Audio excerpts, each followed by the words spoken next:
Hello, everyone. Welcome back to Monday Night Pod. My name is Jeremy Jacobowitz. I'm here with my tag team partner, Adam Welby. Hey, yo.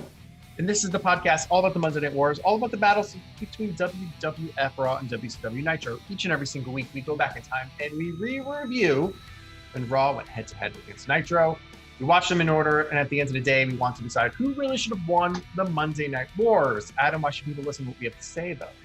Because just like on wrestling, Monday Night Pod is where anything can happen. Anything unexpected can happen. Someone could show up. Jeremy's camera could go out. I could drink 2 beers. Who knows? It's going to be a crazy and wild show. All of those things and more, but also real reason is that we both used to work in WWE, both used to work in WWE Tape Library. Our jobs are to watch all of wrestling, so we are trying to pass on our knowledge to you. Oh, yeah. Knowledge. Our sagely advice. Our deep wisdom. Whatever, man. Let's just have some fun and watch some old wrestling. Jared, how are you right now? I'm great. If you guys are watching YouTube, I have a beautiful camera set up. As Adam mentioned, we'll see. It was being a little finicky. We'll see how beautiful this image lasts through YouTube, but whatever. You're listening to the podcast. It won't affect you at all because audio will keep recording, so we're all good. Well, speaking of YouTube and of audio recordings, also, we have our special interview up from a couple weeks ago, too. If people want to check that out with one Austin Gunn. Yes. That was a very exciting. See, Monday Night Pod is developing. We're now booking wrestler interviews. It's happening, people. We're growing a little bit at a time, and it's all because you, the pod heads, are making this happen. Yeah, and I think the response to it has been pretty good. People like him. So, and I don't really think he's done a lot of interviews other places. So we got the exclusive. I'm trying to put over the pod heads for the cheap pop right now, Jared Bear. All right, come on, we're not talking about. I'm trying to put over Austin Gunn, who did us a huge fucking favor. I know. Anything? By the way, really cool guy. Camera's not rolling even. The exact same guy. Big props to Austin Gunn. That guy's got a great career ahead of him, and we're very thankful for him coming on. Anything that stood out to you the most from the interview, in case people missed it? Oh man, I just enjoyed hearing his take on the even though it's not in the context of the Monday Night Wars. I loved hearing his take on one of my all-time favorite segments, as we've discussed, the Billy and Chuck wedding, or just the whole storyline in general. It was very cool to hear his perspective on that. Yeah, I think that was cool. I think also just the idea of being a child around the Attitude Era is kind of funny. He was obviously a little baby. We found a lot of so if you guys missed it, we asked him about the Billy and Bart angle from a few weeks ago on Raw. I don't want to spoil it. Go back and listen to it, but it was a funny revelation, at least. Yeah, he had some great answers. But shall we begin this week? Why not, Jared? We got our time machine. Let's use it. All right, this is the final battle in 1996. We are going to December 30th, 1996. This is episode 191 of Raw. They are live from the Knickerbocker Arena in Albany, New York. I was shocked. I didn't think they were supposed to be live this week. We might be getting to a point where they're not taping 4 episodes at a time. Maybe they're down to every other week, which we knew they were about to get to. So. Well, they're getting their asses handed to them by Nitro, and they got to do something to adjust with the times. Otherwise, they're going to die out pretty quickly. Yes, but we open the show with a big old Shawn and Bret video package. They go face to face tonight on Raw. Shawn, yeah. Oh, yeah. What are you going to say? Shawn calls himself the Wrestling Federation's favorite degenerate. Yes. Well, that was a whole rib on Bret, right? Yes, but you want to elaborate for those who might not know? About what? The rib on Bret, what it was? It was just that Bret called him a degenerate backstage. Exactly. That's where Shawn got the whole name from. Exactly. He called it on camera once eventually too, right? Yeah, I don't think we're there yet, but I think it started legitimately as a backstage thing. Yeah. Anyway, yeah. I was going to say, show open is back. We've missed that the past few weeks. And we open with Farouk with the Nation of Domination and Stone Cold versus Jesse James and Savio Vega. This match goes 10 minutes and 30 seconds. Jesse James sinks his way down. Austin jumps him from behind and beats the shit out of him. Savio runs down to make the save, though. It's solved before the match gets started.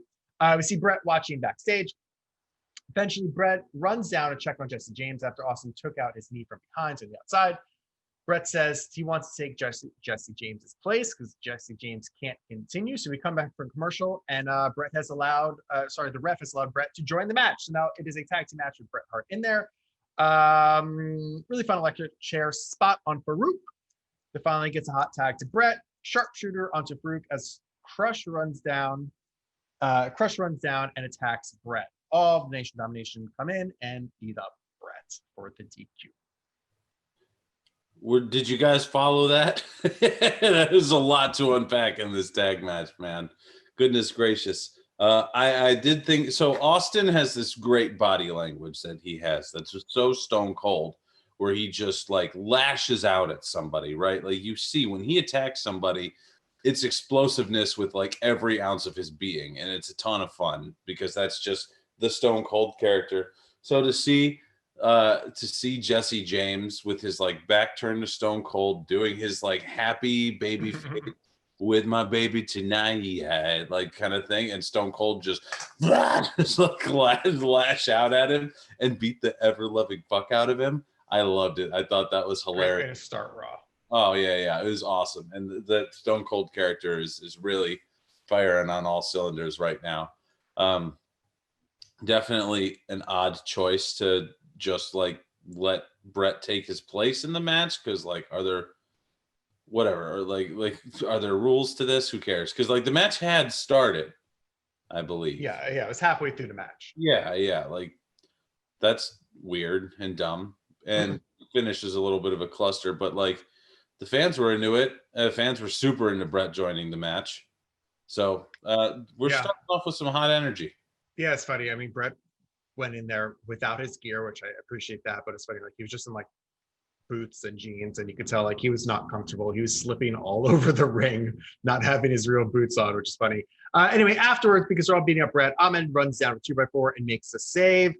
He is just looking ridiculous. He has like these skin tight blue striped pants and like a windbreaker jacket on. It like you want to say like, oh well, it's the 90s. It's like, man, still, we're 2 days away from 1997. Nobody dressed like that in 1997. I'm sorry. Yeah, this is a weird Farouk thing. God damn, fuck me, an Ahmed thing. This is very 1994. It's not very 1997. Right? Yeah, it's odd. Anyway, next up, Flash Funk versus our Intercontinental Champion Hunter Hearst Helmsley. This match goes 9 minutes and 15 seconds. Hunter has a quick interview Vince backstage as Flash Funk comes out. He says that when he's done with Goldust, he's going to show Marlena what a real man looks like. Goldust and Marlena get a whole entrance through the stands where they sit again, just like last week.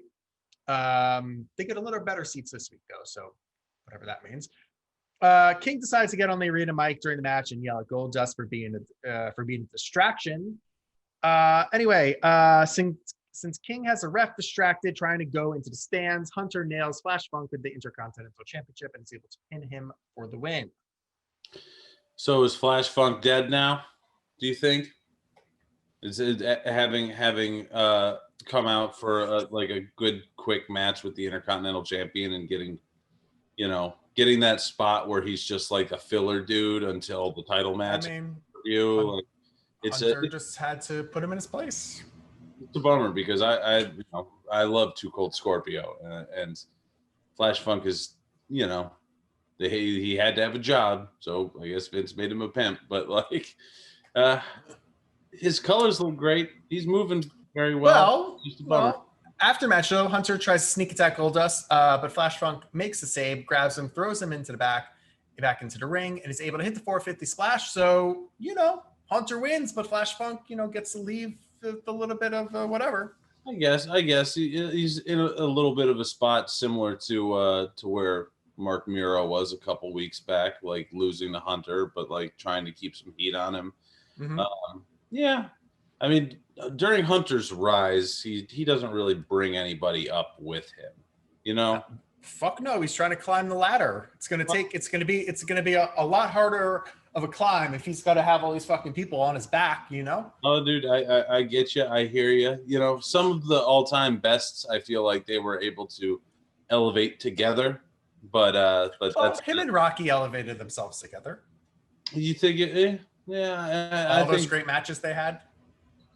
Yeah, I guess like kind of DX versus Nation of Domination. That's a good point. Yeah. Hunter just needs better opponents. And do you get much better than Rocky? No, that's what I mean. But Flash Funk wasn't that person. Nor was Mark Miro. Exactly. Moving on, Shotgun Saturday Night debuts this Saturday, so we get a little promo for that. Next up, Jim Ross is in the ring for the Bret and Shawn face-to-face. Vince talks about Shawn's pierced navel. Vince says, Shawn says that he isn't worthy of going first. He's not a degenerate like him. Bret hates Shawn's attitude. Shawn never apologized for costing Bret the belt, and he was screwed at WrestleMania. Shawn promised to hold the win, same pride. He says that Shawn promised to hold the same pride and class, and didn't come close to it as Bret had as champion. Bret's mic, of course, isn't working, and it's driving me insane. Finally, Jim Ross hands him a working mic, which is helpful. And they're face to face. Bret makes fun of Shawn for posing a Playgirl. If you aren't 14 and female, you would see what kind of man Shawn really is. I will kick your ass because I can. He also said about Shawn being in Playgirl, I don't even think girls read that thing. Right. Yes. Anyway, Shawn begins to talk, but Sid makes his way out to the ring. Sid is now screaming, his quiet screaming, which we all love, beating both of them for talking about his title, because it's as if he's not champion. Bret and Shawn talking to each other. He wants real competition, and also to boom. It's the Undertaker. He comes down. Then Vader runs down and attacks Taker. It's not enough, as Taker is able and Sid are still able to go face to face. Officials are able to separate them. Shawn gets a cheap shot in on Bret at this point, who jumps over the top rope to go after Sid. Oh my goodness, so much happening there. So much going on. A real clusterfuck, but there's a lot of excitement around the championship, because at least like these people are all kind of like within striking distance of the title. So you got to make the title mean something like that. And I think they're doing the right job with that. That's cool. I mean, I would have kind of preferred just to see Shawn and Bret go face to face, because I think just them promoing together is fantastic. But there's a lot more happening, a lot more intrigue this way with everyone around the title picture. So I think small picture, okay. Big picture makes a lot more sense. Yeah, definitely. Hunter and Honky Tonk are on commentary for this next matchup. It's Jerry Lawler versus Goldust with Marlena, and the match goes 5 minutes. We come back from commercial, skipping Goldust entrance because he got isn't earlier, so it's fine. Okay, here we go. Hunter decides to go after Marlena, picking her up and trying to drag her to the back. But out comes Mark Miro to stop him. Goldust now sees what's happening and runs after them. But Hunter throws Marlena into Miro and sidesteps Goldust as he takes out Marlena. And Miro. They fall down. The bell rings. Count out? Question mark. Hunter and Goldust brawl as Marlena is down hurt. Yeah. It's one of those like slow style King matches, like it's one of those matches that feels straight out of like, Memphis in 1984 or whatever. Mm-hmm. But not bad overall. It's Goldust working. You're trying to move forward with the Hunter storyline a little bit, but like there's nothing here to really. Yeah, I mean, I kind of wish they would have reversed it. I know they don't love doing the promo to end Raw, I guess, but like having all your main event dudes fighting each other in chaos to go off the air seems a lot more exciting than the Jerry Lawler Goldust Hunter feud. Mark Miro feud. That ends in a disqualification or a count out or whatever. Right. I mean, I guess they're thinking is let's book and the shows with. I guess they didn't even book in the shows, so they didn't start the show. Yeah, I mean, it's a lot of that storyline. I don't know. It was an odd way to end the show, I guess. It's just like, and WWEF has this problem. Like as much shit as we'll give Nitro for a lot of like their finishes and for a lot of them being sloppy, like at least there's finishes in a ton of them. And we'll get into that with Nitro. There's one in particular that I really am excited to dig into. But like, there's so many non-finishes in the WWF world, and like this, I just don't think that this was a great way to finish up Raw. But yeah, I mean that's Raw, right? It's fine. Yeah, I'll even lean towards good. Really? So just because I like the Shawn Bret stuff. I like Austin being crazy. Well, matches weren't the shits. Here's where I'm going to get away from you on that. Like, all right, I could say, I wouldn't say good, because for good, I want to, as we've discussed, I want my show to happen where like we're in a different place at the end than we were at the beginning. I want to move forward. I don't want it to feel like just another week of filler. And when I look at this one, like there's nothing really different now than before. Like Shawn and Bret hated each other beforehand. Now they like looked face to face. You know, like who cares? But the Sid Taker Vader stuff is now part of it.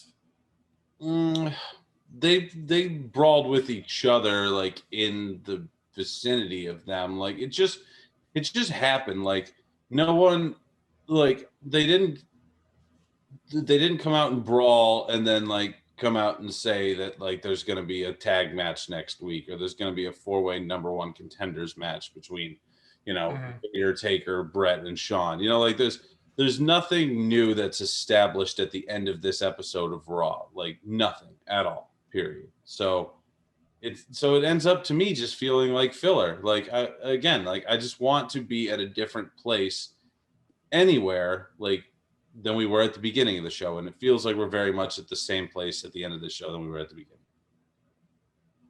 True. I mean, is there anything to watch? No. Just Stone Cold's attacking Double J from behind. All right, so turn on Raw, watch 30 seconds, and then shut it off. You're good. Yeah. Other than that, you're right. There's not really anything there. Well, yeah. Would you like to go to Nitro then? Would I ever? Great, Adam. This is Nitro number 68. They were live from the Civic Coliseum in Knoxville, Tennessee. Started off hot here, Adam. NWO is in the house. They're happy considering Hogan lost last night. There's gonna be a lot more talk about that. Hogan says Giant dropped the ball. Giant reminds him that he won World War III and he should get a title shot. Hogan says the title shot is a buy. They have time. That's what this is all about. Don't worry about it, big man. As long as the title's in the family. Giant seems upset that he can't be the lead dog. We'll see what happens. Show open. Let's go. Tony and Larry opened the show and they discussed what happened at Starrcade last night. I guess just discuss the main event. We're going to talk about the rest of the show anyway. But Piper won. The match was not for the title. Why? Nobody knows. Anyway. It's Starrcade. It's your biggest show of the year with your champion in the main event of the most wanted match they pitched for, you know, of the last decade. But yeah, sure. I guess it wasn't for the title. Piper isn't officially signed to WCW, so it would be. Yeah, that's sort of the theory, but like, whatever. Who cares? Amazing French Canadians with Colonel Robert Parker versus Public Enemy. This match goes 3 minutes, 30 seconds. Once again, they attempt to sing the Canadian national anthem, and of course, are interrupted by Public Enemy. A big brawl in the start, which makes sense. It's a Public Enemy match, Adam. And the ref just allows anything to happen. There are no rules apparently in the first couple minutes of this match. The Amazing French Canadians try to leave, and Public Enemy runs after them with the French Canadian flags, beat them up. This is all still during the match. The ref is just watching it, allowing all these things to go on. Public Enemy attempt to do to tip something on Rougeau on a table, but then they end up putting each other. They like go over the table, but they put each other through the table on the outside. It's just fucking chaos. Amazing French Canadians hit the Quebecer Crush on Rocco Rock, and they're able to pin him for the win. My note was, what the fuck was that? You know, I think the referees might have gone on an all-night bender or something after the arcade, because there's going to be a running theme tonight of some referees just like not giving a shit and not making anything happen. So yeah, it was a chaotic Amazing French Canadians versus Public Enemy match. It's very much kind of what you're thinking it is on paper. It's like, you know, Public Enemy fat guy flip style and like, you know, just people getting fucked up and it was pretty stiff, but the crowd's hot for it. They're popping for tables coming out and people going through. True. That's like true. That. So yeah, we're starting off pretty hot. Great. Next up, WCW Cruiserweight Championship match, Adam. Justin Thunder Liger versus our Cruiserweight champion, Ultimo Dragon. With Sonny Ono, this match goes 4 minutes and 45 seconds. Ultimo Dragon won the Cruiserweight belt last night. That means he now has 9 championship belts with him, but they're all left behind tonight, even now that he's the Cruiserweight champion. Do you figure the whole point of him winning the belt was to have him have the visual of all the belts around him, but no, I guess not. Well, they have that one famous photo of him with all the belts. Does that include the Cruiserweight Championship? Stand by. Maybe not. By. You keep walking us through this while I find Well, Ultimo hits a Super Rana and then a Tiger Suplex to pin him for the win. Sure does. Ultimo's mouth is busted open. Not really sure what that's from. They beat the shit out of each other in this match. So right. Let me see. It's got to be. Yeah. It's in this photo. I'll text it to you. Okay. Well, I want to see it on TV. I'm glad WCW took. Let me give you guys a little insight into WCW. A promotion. Every week, I have to make the cover for this episode you're watching now. So I try to pick one superstar from Raw, one superstar from Nitro, ones that made a big impact on the show. We're going to talk about something to give you a little tease about what this episode is about. It is so easy to find everything WWF because WWF took a bajillion photos of all their superstars in the ring, backstage, promotional photos, 8x10s, everything. In 2 seconds, you could have 50 options of superstars. WCW apparently took none. They took no photos of anybody. It is impossible. Or just WWE deleted all of them. I still don't think WCW just sucks at this. Like even Hulk Hogan, NWO Hulk Hogan with the championship belt, there's maybe 3 official photos I can pick from. And then like shitty screen grabs people have from the network or whatever. It's just like, oh, come on, guys. You couldn't even take photos of your superstars. Like that seemed like everything needed that. TV needed that. Ads needed that. Your magazine needed that. The website needed that. Don't you think you would have photos of everybody?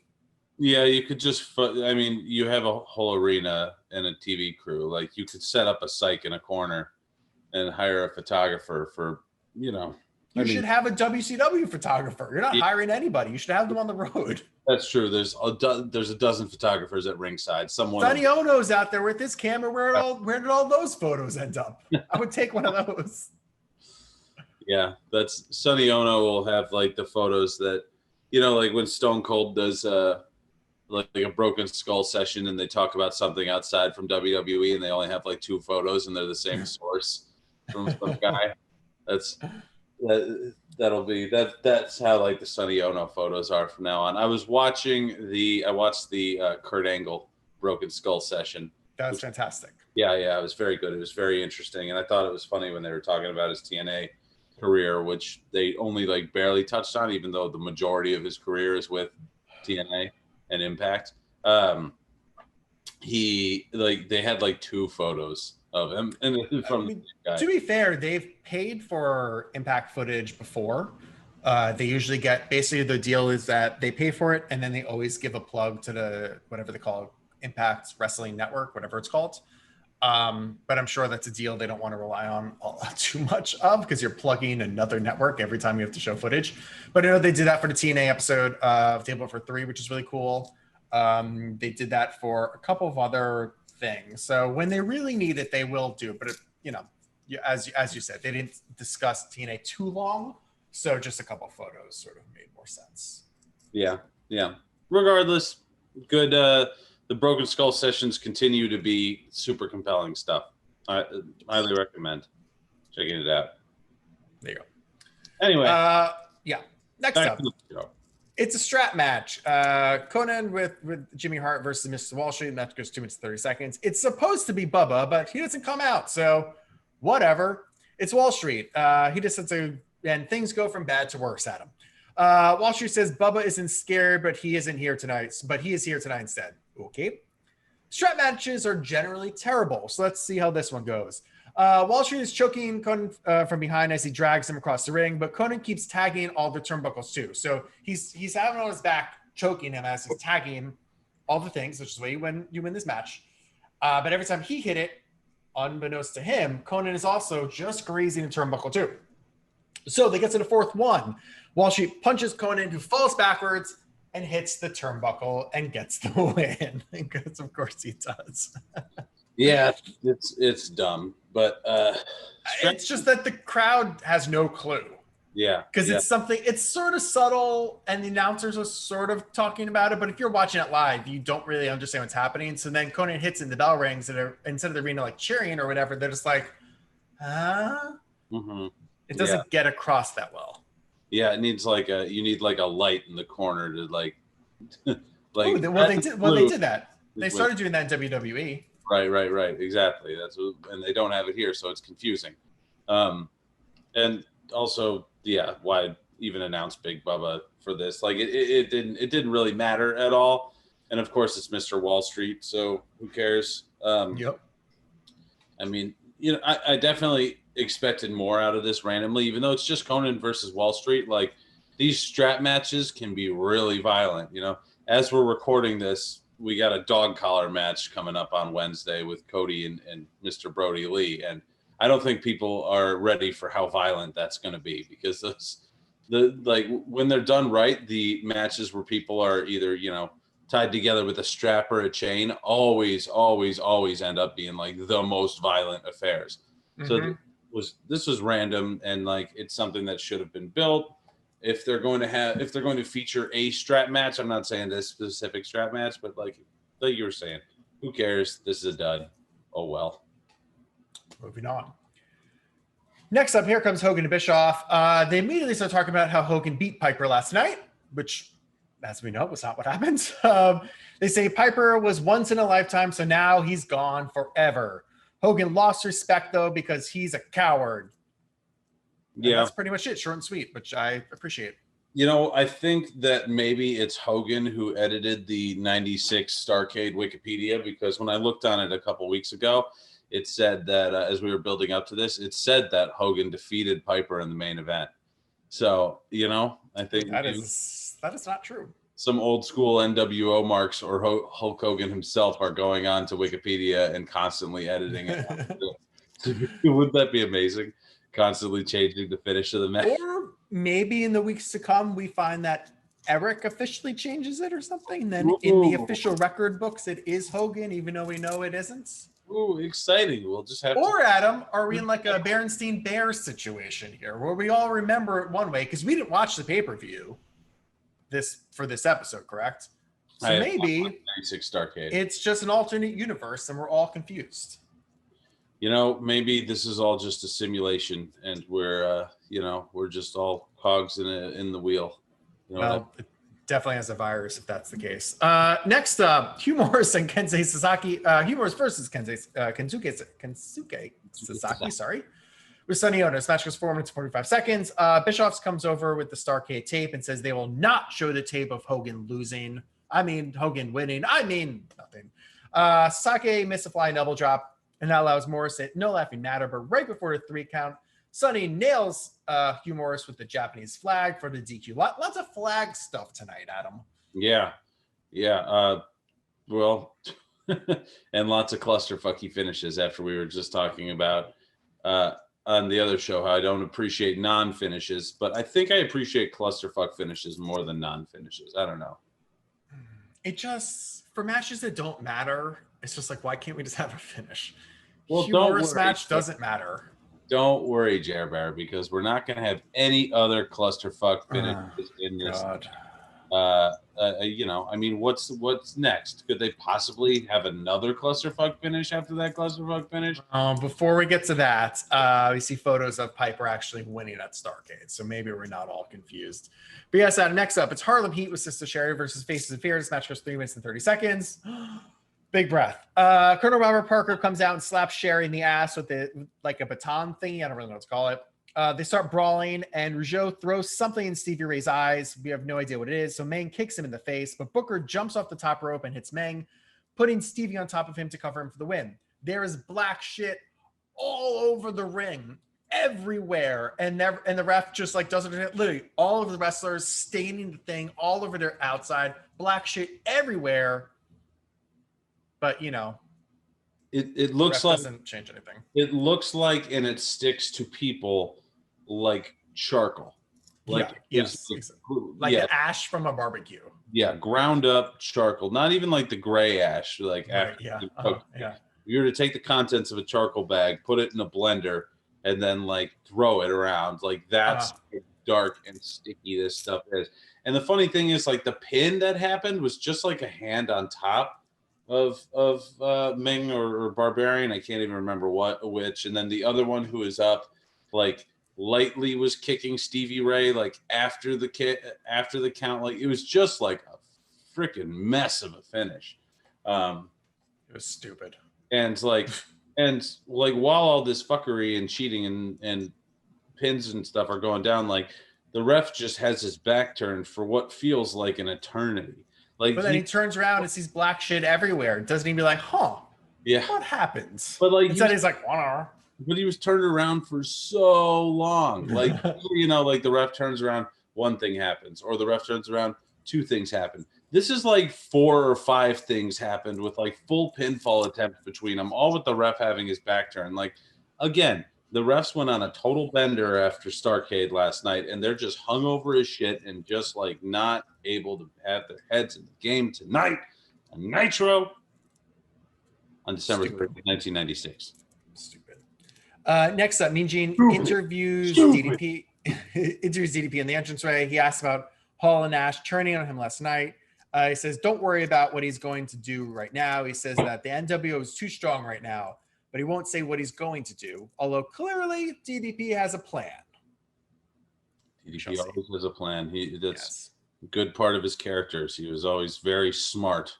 Yes. You know, there's like characters who like in wrestling, you think back on them, and there's the ones who like talked smart and promoted smart, but then there's like the ones who actually were smart in their actions. And DDP was always one of those who like, we've talked about this many times about how like Vince is right treating wrestling fans like dummies most of the time, because shocker, it turns out we are dummies most of the time. But and we've talked about how I like the more subtle, like realistic, long-term storytelling, you know, the kind of stuff that you see a lot in alternate programs right now. But with Nitro or with DDP rather, like he was always one of those, you know, 4D chess style guys, you know, like when he fake joined the NWO just for a second, just to like, you know, spoiler alerts here, actually. But we're not going to get to this for like another 2 years. So yeah. Well, not 2 years. I think 97. Isn't that his rise to meteoric heights? Yes, it is. Regardless, we're going to see. I forget when that happens. Regardless, we're going to see like the cool stuff where like he does join the NWO and pulls the shirt and stuff, but like it's just a ruse to like get in and beat the shit out of somebody. Like, I love that DDP, and I'm excited that we're going to start getting into this side of his character where he's going to be like more like a face and more, but a face who uses heel tactics and stuff like that. It's very fun. Yes. Big fan of that. Hour 2 begins, Adam. Here's Tony today and Bobby, and we begin with a barn burner of a match: Disco Inferno versus fucking Glacier. This match goes 4 minutes and 15 seconds. Disco gets on the mic and says that he's perfected his new leg hold.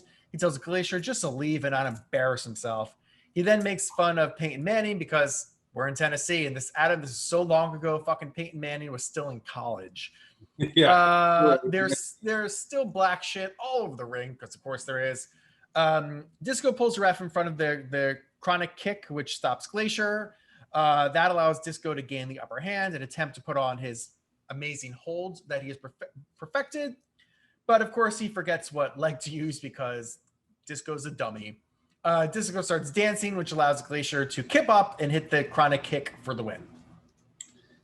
You know, this is some of the most actual work we've seen Disco do yet, and Glacier for that matter. Just like kick. But you know, this is a Disco Inferno silliness kind of thing. We recently passed the year marker of when Cody Rhodes had his crazy takedown of Disco on Twitter, and like, I think we've talked about this. Like, I still have never seen a wrestler bury another wrestler so hard as when we. Hold on. For those who haven't seen it, I'm gonna look it up. Yeah, well, you look that up. I would continue on here. We see more photos from Starrcade. Wonderful. And next up, it's Chris Benoit with Woman versus Chris Jericho. This match goes 4 minutes. Benoit is ultra intense tonight. He just keeps decimating Jericho as Jericho tries for quick roll-ups, to try and steal one because he is no match for Benoit. Super belly-to-belly suplex by Benoit for the win. Yeah. Kind of disappointed in this match. I was expecting a lot more out of it. It just never really clicked into the neck. For all the garbage we have to watch tonight, they only gave these 2 4 minutes. Yeah, and they did, they did a lot with those 4 minutes. Like, I give it to them. But all right, I'm going to read you this. This is for the fans, for the podheads who have never heard this Twitter interaction before. I was wrong about the anniversary going past, but either way, it's funny because Cody dunks on Disco. Disco tweets, "Nobody knows how to work anymore. They would rather kill each other to get Dave Meltzer to put their match over. That is a problem that needs to be put front and center. Guys are going to keep getting hurt," is what Disco tweeted. The next day, Cody tweets, "Stop. You know nothing. You have drawn $0. No fan has ever left a show thinking about you. You were lucky to be a juiced up double lifer, quote, over with the boys type in an era where you hid in plain sight coasting on others' success. Couldn't hang then, can't get booked now." Holy shit. More eviscerated. More than 2 years later, and it's still the nastiest fucking thing I've ever heard one wrestler say to another on Twitter. It's so savage. Good times. Good times indeed. Moving on. Mean Gene interviews Ric Flair, Mongo, Deborah, Benoit, and Woman. Deborah tells Woman how much she missed her. Woman then tells her to keep her mouth shut. Mongo is in a Canadian tuxedo and says a lot of misogyny things towards Woman. Jeff Jarrett comes out and says that Flair told him he was the man and that he could lead the Horsemen. Last night, Arn cost Jarrett the match, so what the hell? Woman questions Flair about where Arn is. Flair says that he is over at the Hyatt because it's a New Year's Eve party and dances with Woman. Benoit grabs Mike and says Jarrett proved himself. He could be anything but a horseman. Deborah says Woman is upset because of her weight gain over the holidays. And then Flair dances with Deborah as the segment ends. Just that regular horseman talking to Mean Gene chaos. You know what's also funny is, I don't know if you got this, but Benoit is so sweaty from his match before, and that soot is still all over the ring. So, like, Benoit's back is black. Like, his craps are just disgusting, covered with coal or whatever that was in there, which is funny. But like they didn't think, like, let's throw black shit all over the ring, and then what happens? Sure. Well, I haven't seen anyone do it since, so I think the lesson was learned. It's like how, the lesson was learned that, like, you don't give a stink face and white pants to somebody with a bunch of face tanner on. Yes. Next up, it is Gerito Estrada and Pirate Morgan versus Mascarita Sagrada and Octagoncito. Nice. I was watching this and I was saying I can't wait for Jer Bear to have to announce these. I could kind of get it. Honestly, it was just me not being able to see my own notes. This match goes 2 minutes and 20 seconds. Pretty sure a lot of these dudes ended up in a WWF. All the names are very familiar. Octagoncito for sure. So anyway, we didn't even tell you guys what this was. This is a minis match. That's not what it was referred to. The whole night they've been building up to it as the Mexican midget tag team match. Oh yeah, sorry. They've been on commentary many times. They very specific that this is a Mexican midget tag team match, and that's what they said, quote for quote. And so, very excited about this one. Well, what's so crazy is Sagata and Octagoncito are significantly smaller. Like Estrada, who looks like a giant in this match, is 5 feet tall. So I can't tell because Bobby Heenan is just like making fun of them and like how tall they really are. But I want to say Atacancito and Sagrada are like under 4 feet tall, which is insane. He said that Atacancito was 3.5 feet tall. I don't know if that's a shoot. Right. I don't know, but he looked like it. Yeah. Wild. Anyway, Mexican tag rules here. So no tagging, just lots of in and out high flying stuff. Sagrada wins with a roll up. I missed Mexican that. move of a roll up. I missed that there was actually no tags required because I was watching this and I was thinking again, damn, the WCW refs on this are just letting me. And I thought I saw this one. I'll give them. Well, they do, but it's very like you don't have to. So Mexican tag team rules like you could just go in and out, but you can tag if you want to. But it's very loose. I mean, Adam, you love AEW. They use the same rules every week. I literally wrote one of my notes here. I said FTR would shit themselves watching. Year 1 AEW. Year 2 AEW has changed. Yeah, definitely. Yeah, the Lucha Bros had to have it reined in a little bit after. Jericho had to yell at them. Yeah, hey man, it's fine. Like you need rules, otherwise, who cares about? Especially in wrestling, where everyone like the heels have to cheat. I mean, that's why you have rules. You have rules so the heels can cheat. If there are no rules, how do the heels cheat and get heat? Yeah. Right, they insult the hometown crowd. That's about all you have. But in the match, the psychology, Adam, it's gone. There were good heels in ECW when they didn't have rules, but no, I agree. Like it's a big part of the matches all sucked, and that was the point. In ECW? Yeah. Oh, come on.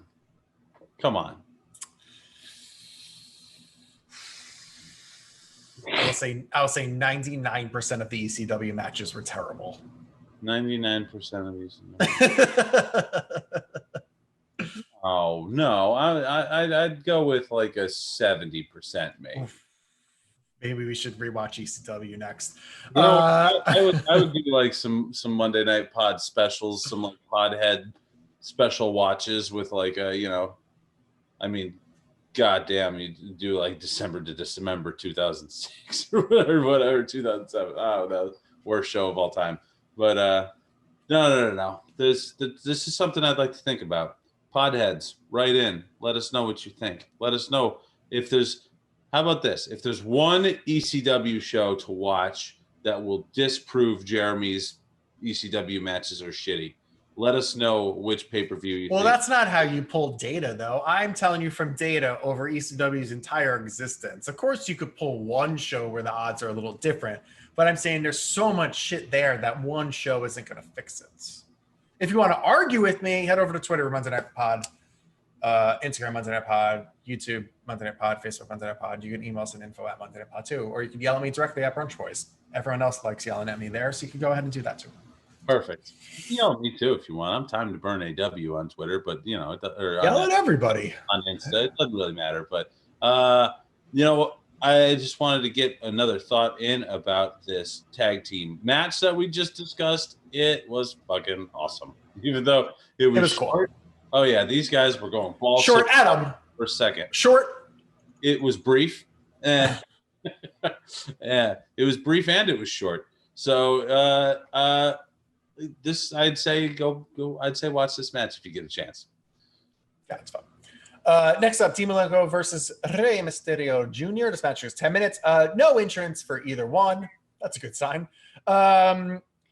I wrote like it's kind of odd to go from a midget match to a cruiserweight match kind of thing. You figured that sort of space out these smaller guys, especially if Dean's not as high flying, but Ray is high flying. Okay, Kevin Nash. Oh, whatever.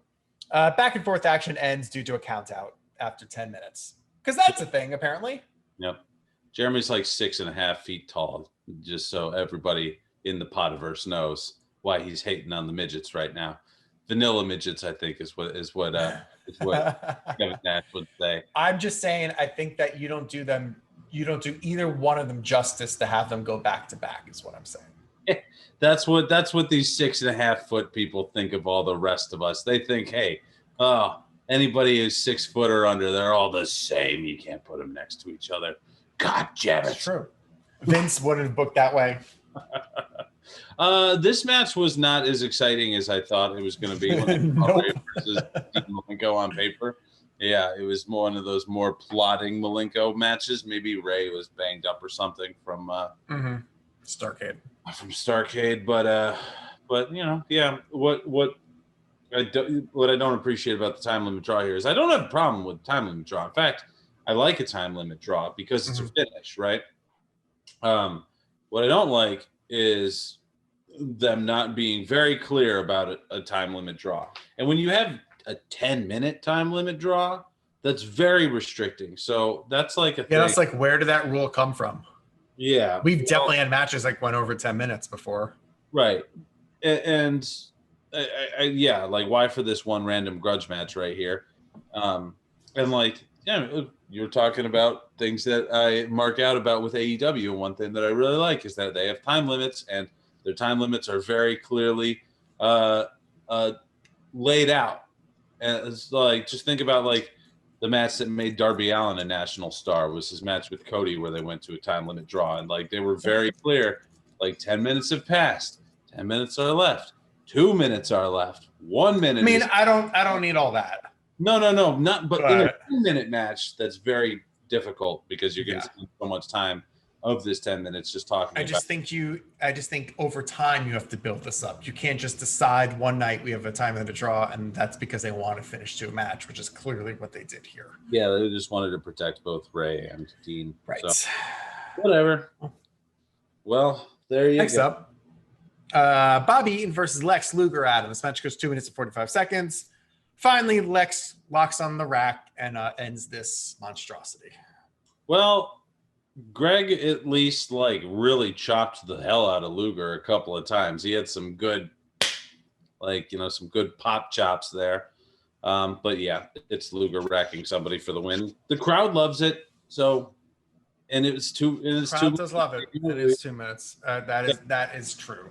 Yeah, we don't need 4 minutes of Greg like getting heat on Luger, building up, you know, for a big John Cena comeback. So it's great.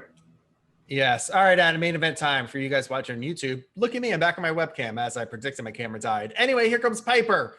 This is going to be a lot of words, so let me just take a breath here. Piper comes down and talks about putting Hogan to sleep last night. He is the true icon now, Adam. But here comes Hogan and Bischoff. Hogan says Piper is a liar. Hogan says he didn't end things because Piper's son begged him to take it easy on Piper, and it's the only reason he let him get away with it. Piper says, let's do this one more time, bro. And he's ready to go right now. He's ready to fight. But of course, the NWO runs in through runs down and beats the shit out of Piper. Giant comes in last, though, taking his time coming into the ring as the ring fills with garbage. Hogan smashes Piper's hip with a steel chair. Giant still isn't touched Piper, just staring off, watching as everything goes down. Hogan finally calls him over, and Giant goes to chokeslam Piper, but instead just drops him. Hogan gets on the mic and asks Giant, "What's up, brother?" Piper is screaming in agony in the background as Hogan slaps Giant, finally causing Giant to snap and grab Hogan by the neck, telling NWO to get out of the ring, get out of the ring. Giant screams that he wants the gold, and Hogan finally agrees and says he's sorry and that he loves him. Hogan gets out of the ring and then screams, "Get him!" The NWO go after Giant, but he is fighting them all off until, fortunately, the numbers game is too much. They rip Giant's NWO tee off, and we see Piper's ambulance leaving the arena to the local medical facility as the show goes off the air. There it is. Slow, just. I'll start with the slow clap. I'll bring it up to a higher one. Good job, Jer Bear. That's why you're the host of this show, and I'm the co-host. So many words. Do the heavy lifting like that. To the booking of that segment. Chef's kiss. Oh, beautiful, gorgeous, perfect. You've taken the Giant and you've fucking turned him. This is how you're gonna make the Giant a face right there. Gorgeous, amazing. I love it. Everything about this. The Giant looks like a badass. Hogan looks like a coward. NWO look like cheating pieces of shit.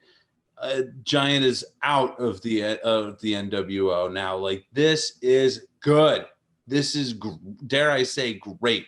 This is one of the best, in my humble opinion, one of the best NWO related finishes of a Nitro we've seen so far. We are in a very different place at the end of this show than we were at the beginning, and I am satisfied. I agree with all of that. My only complaint is that while the seeds were obviously planted to this when Giant won World War III 2 months ago, they didn't really build to any of this. They just opened the show with Giant being pissed about not getting his title shot next. And 2 hours later, he turns on NWO and they beat the shit out of him. It's like, wouldn't the story have been better if it was a little bit more subtle? Of in the background, Giant's a little upset. Giant maybe doesn't help them do this. Giant acts a little bit differently. Instead, poof, within 2 hours, they burst through what could have been like a month's worth of TV. Yeah, no, I'll agree with you there that like it could have been done better or more efficiently, I shouldn't say efficiently, but it could have been done a little more subtly had they extended it over a longer period of time. And that is a thing that I appreciate in wrestling, and it's one of my favorite things. I'm just gonna keep bringing back my markedness for all elite wrestling. Is that nothing is like this is happening right now, and then next week it's gonna happen again or whatever. Like there's no rushness to it, like the dog collar match thing that we were talking about earlier got teased 3 weeks ago. It was very clear they were going to have a dog collar match, but they still took the time to say next week you respond to my challenge for the dog collar match. So then next week you have more time to build up to it. And now on this week we're on the precipice of actually seeing the match.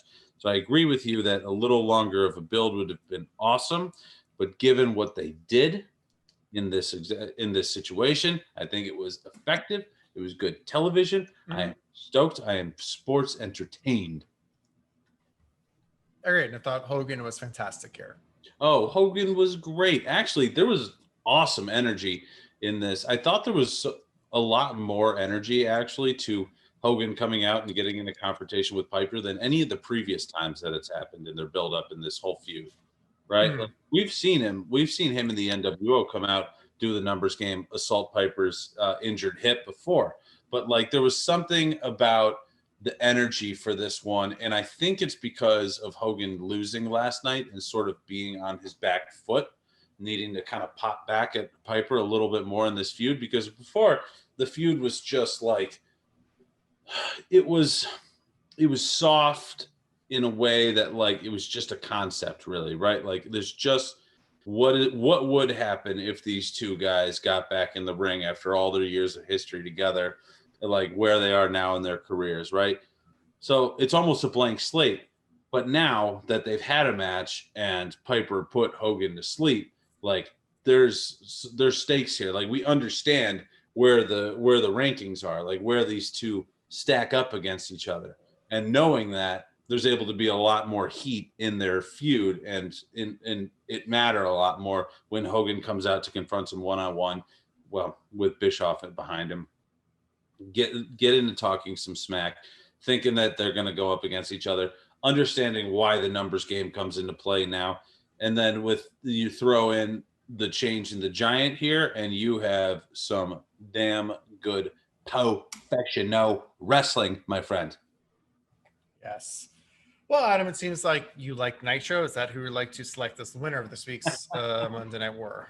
I am going to emphatically say Nitro because there are multiple things on this show that I would say go back and watch. I agree. Nitro's the winner. So for you guys that are keeping track at home, for us, check off Nitro. America agreed emphatically. Nitro gets a 3.6 and Raw gets a 1.6. Oof. Ooh, so 1. There you go. Yeah, dang. It's a slaughterhouse here. Mm-hmm. And I mean, Nitro coming off of Starrcade too. Like, it makes sense. It does make sense. So, there you go. Any final thoughts, Adam, on either show or, I don't know, anything else you would like to discuss? There's so much I'd like to discuss, Jared, but I don't think we have the time here. Really, I'm just enjoying the heck out of this, going back and seeing this stuff in the context of everything. Because as we've discussed ad nauseum on this show, WWF, WWE likes to sort of conflate things and retell what happened in history in a way that isn't always genuine, in a way that that fuddles with the timelines and how sure they were about everything at every moment. When in fact, there's so much to discover in the small details out there. So I'm having a blast doing that, brother. And I hope you are too. And I hope the podheads are having just as much fun with us. There you go. And if you guys are, there's a few things you could do. Wherever listening to this podcast, make sure that you're subscribed or following. Adam, we're now, I forget if we announced this or not the past couple weeks. We're now on Amazon Podcasts. So you can find us there, which is kind of cool. If you listen to this specifically on Apple Podcasts, you can leave us a 5-star review. That would be beautiful. I don't know if there's reviews on it. I mean, Amazon has reviews for everything. You can imagine maybe we could leave a review. I don't know. You guys tell us if you found it. If it's on Amazon, if there's a review system or not set up.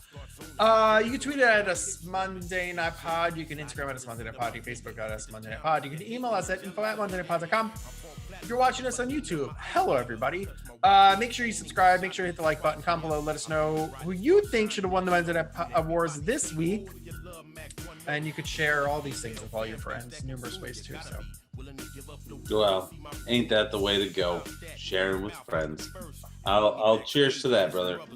Get there you go. Here and have some fun. Bye. Check the rock, she's in 2K, 9 nines behind. We hold front line, saw time to shine. We get in, we fit in, y'all know the time. Who bang, getting skriller, y'all check the rock. She's in 2K, 9 nines behind. We hold front line, saw time to shine.